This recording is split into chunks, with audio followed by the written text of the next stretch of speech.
Indiscrète est née en novembre 2010 suite à notre licenciement de chez Obad. Christelle, Didier et moi-même, nous étions cadres. Nous nous sommes dit quel dommage, encore une fois, le savoir-faire français va partir en Tunisie, en Chine.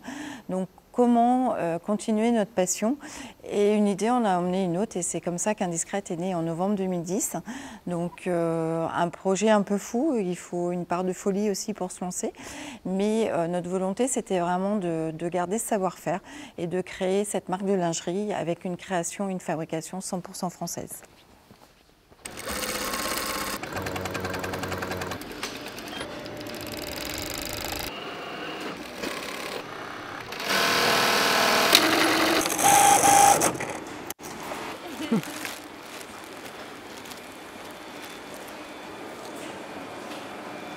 Allez. Normalement, il faut 9 machines pour faire un soutien-gorge. Alors, il y a le bâti, il y a l'assemblage, il y a le montage, la pose galon, les lassures, la feutrine, le rabat du galon. 29 ans et demi émis à la porte. Indiscrète, c'est grâce à elle que j'ai pu continuer dans la lingerie. Parce que moi, au bout de 29 ans et demi, j'ai toujours travaillé dans la lingerie. Je ne savais pas ce que j'allais devenir. Je me demandais ce que j'allais pouvoir faire d'ailleurs. Et quand j'ai su que l'usine Indiscrète allait s'ouvrir, je suis venue postuler. Et comme Christelle elle connaissait mes compétences, c'est grâce à elle que j'ai pu être embauchée, quoi. Parce qu'ils cherchaient des gens qui avaient l'habitude de travailler sur les machines et qui connaissaient la lingerie.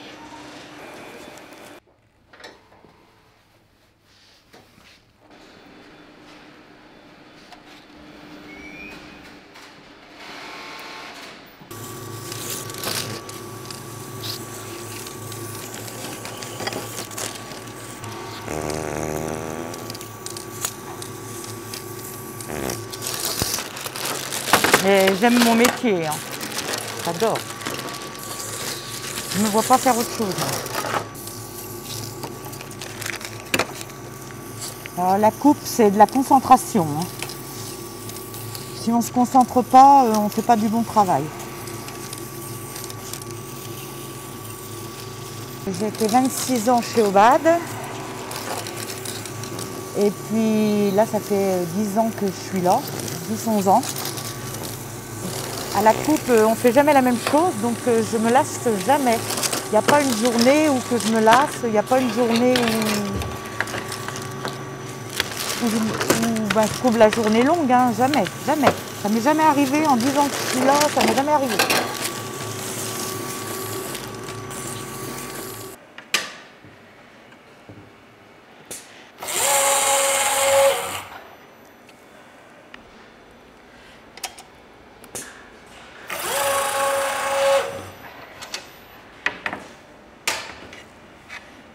En juillet 2018, nous avons été mis en redressement judiciaire, malheureusement suite à un impayé de notre donneur d'ordre sur la partie de fabrication en sous-traitance.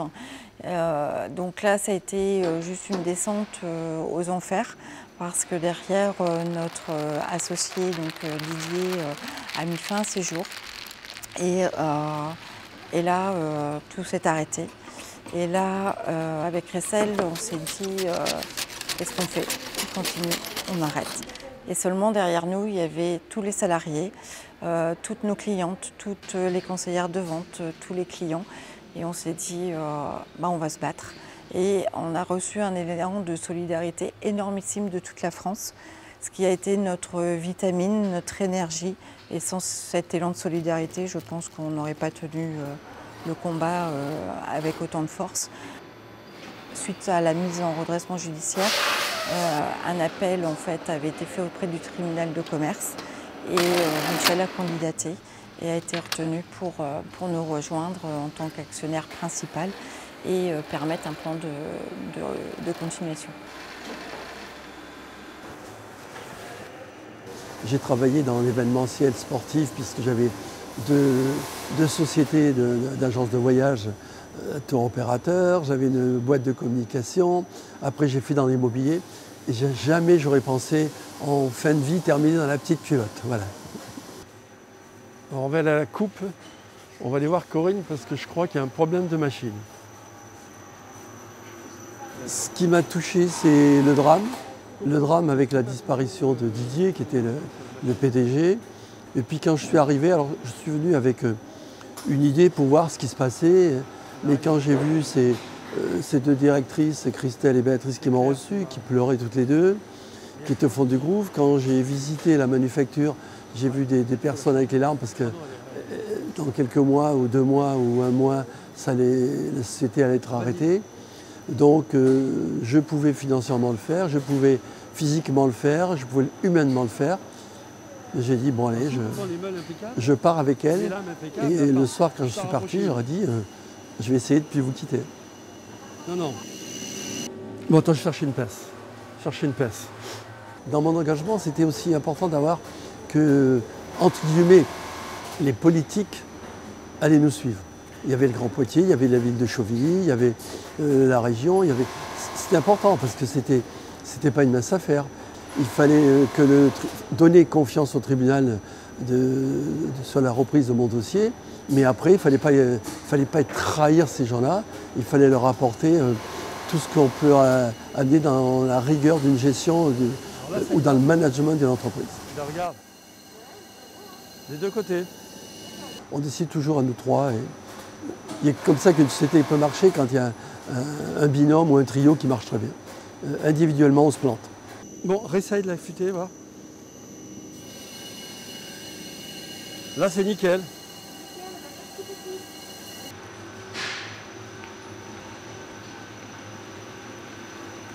Je m'occupe de toute la création. Alors je travaille aussi avec un styliste qui travaille en freelance pour nous. Et il s'appelle Éric Leroy et c'est un ancien collègue de notre ancienne société. Alors ça c'est la collection printemps-été 2023. Alors donc on se répartit sur une brassière foulard et avec le dos plus haut mais qui soit en biais. Ouais, comme on avait vu, d'accord. Là, c'était sur le brésilien. C'est pour le brésilien normal. Ouais. Et le devant, on ferait un peu comme on avait fait notre premier culotte, le FT24. Indiscrète, c'est un produit 100% made in France, aussi bien dans la création que dans la réalisation. Pour la femme affirmée, la femme entre 30 et plus. On est un produit confort, de qualité, dans la tendance, mais en restant soft, même si ça s'appelle Indiscrète. Aujourd'hui, on voudrait qu'Indiscrète puisse grandir et se faire connaître beaucoup plus, parce que c'est ça la difficulté aujourd'hui, c'est qu'on ne nous connaît encore pas assez. On sait que ça c'est quand même très périlleux d'arriver à grandir et c'est vraiment notre point faible.